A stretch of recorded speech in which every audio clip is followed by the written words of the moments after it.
Hi, I'm Lana with Red Eyes, and I am disgusted by the warmongering elites, politicians, the media, and both neocons and progressives who supported bombing Syria. A strong and clear anti-war stance is among a minority in the US. Let's get to the point and cut through all the noise. Assad was a democratically elected leader who has the support of the majority. The people love him. It is Islamic terrorists who don't. He's also the one guy in the Middle East who is friendly toward Christians. Both left and right in unison united to regurgitate the lie that Assad used chemical weapons, gassing his own people. There was zero proof last year and zero proof this year that he did so. In fact, it is ISIS who's notorious for using chemical weapons. Yet somehow it's unthinkable to the West that ISIS would ever do such a thing. The Syrian representative to the UN told the UN Security Council that he had proof on video that the chemical attack was a fraud, but no one cared to see it. Easy to play a video for all to see. Assad was guilty before any evidence. Random photos prove nothing. You think ISIS or the Western globalists they're in cahoots with wouldn't try anything? False flags are nothing new in war, and we all know Western globalists actively fund armed terrorists. Remember the fake incubator baby story from Iraq? Or the infamous lampshades and soap claims in World War II? All fake, but the media never apologized for pushing those bogus stories. Here we are again.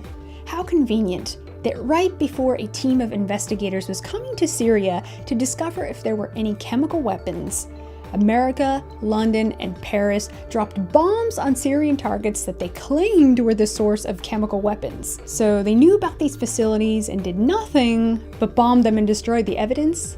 And Americans paid for it. Each missile was $1.4 million a pop. And there was more than 100. The majority of your income taxes as Americans go to fund bombs like this. No money for a wall, can't deport illegals, can't stop terrorists, or deal with our own cold civil war at home, but there's money and lots of willpower to invade sovereign countries like Syria. England and France have their own major issues with mass immigration, where more of their own people have died at home from terrorism on their soil than from this alleged chemical attack by Assad.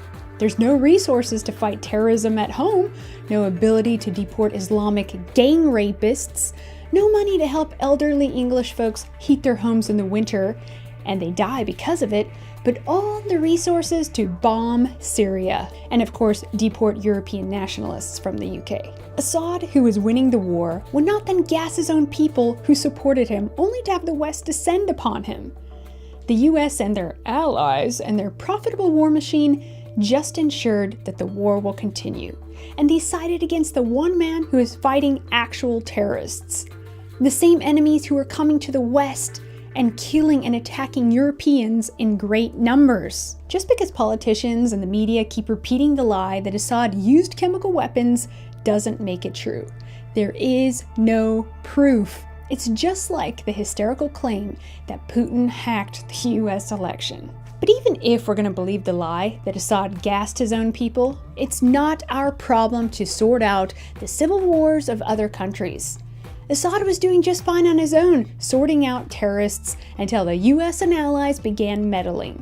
But leave it to the US to help the bad guys every time. What if America or England was in a civil war, and Syria, Russia, or China invaded and began helping one side? Unthinkable, right? Well, that's what America does every time. And in their wake is nothing but chaos and ruin. Here's Iran in the 1950s before the CIA removed a secular, democratically elected prime minister in favor of a radical Islamist regime. For crying out loud, America even fought side by side with communists against Germans who were trying to stop communism. Nationalists are the only strong, clear voice against war and global interventionist policy. But if you're against bombing mostly brown people in Syria and support Assad, you're a white supremacist. Or, if you voice your opposition to a war with Syria and Russia, you're a Russian troll or an agent of the Kremlin. It's so insane. These people are the paranoid conspiracy theorists. Our military should be used at home to protect our border, not the borders of foreign nations. Over 55% of the federal budget goes to pay for war. That means the majority of your income, payroll, and corporate taxes are used for violence overseas. Meanwhile, Americans work and struggle to buy food, pay high housing costs, and preposterous medical bills. We pay and get nothing but war and more refugees and more fake refugees. Israel alone gets military aid in the amount of $38 billion. This is ludicrous. We are slaves paying for the war machine. Americans profit nothing from these wars. Israel is not our problem. And neither is Palestine, Congo, Sudan, Yemen, Somalia, Pakistan, and North Korea. Just stay out of it, America. The US is not the God-appointed moral police force of the world. They are violent bullies using force to determine the destiny of nations that are not theirs. That's why people hate America around the world. And it's so typical that lefties who were against colonialism in our past support it today when it comes to invading and toppling foreign leaders. Yeah, I hate commies, but if North Korea wants to be communist, it's their country. And if Italy wants to be fascist again, it's their choice. It's not up to America to determine their destiny. It would never happen the other way around. But if foreigners invade on our soil, then we can bring out the guns, and by the way, invaders are on our soil.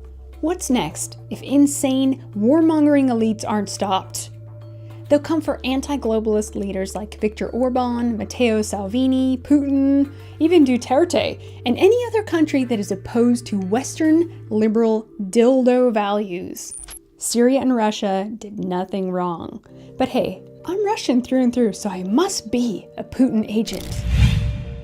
Thanks for watching, and thanks to our members who make videos like this possible. And to all those who have donated, thank you. Your support helps us grow. Redice.tv and redicemembers.com are the websites you can always find us on. The fact that mainstream media is now having to address false flags and UN representatives are talking about lying liberal globalists and staged events, it's a good sign that we're making an impact. Let's keep it up, slow and steady. See you next time.